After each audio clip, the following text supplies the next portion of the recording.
Buongiorno, dobro jutro, guten Morgen. Buondì, che lui ha chiamato che nettava la bicicletta e lui all'attaccato mi ha detto, sa tu con lei il Vangeli ogni dì? E io, e c'è tiati tu dentro? Ah, la dite, una bellezza grande e non finisce mai, non finisce, come la vita mi ha detto, no?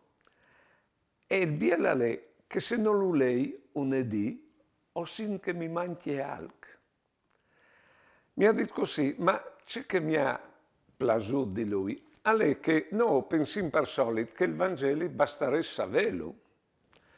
Invece no, lui leendolo ogni dì al fas di spieli alla sua vita il Vangelo, tu capito? E alla dite che è biel, come che è biele la vita? Dio tu, perché tal Vangelo, tutti altri sono persone che hanno avuto in questo mondo, che hanno avuto i nostri problemi e che con i nostri fastidi non si ude anche dai nostri fastidi.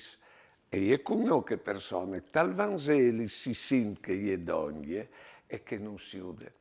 Questo collegamento tra vita e Vangelo è necessario. Ormai il cristiano al pues resta cristiano, non sta scoprire la persona di Cristo per vivere in compagnia con lui. Buone giornate e buone vite.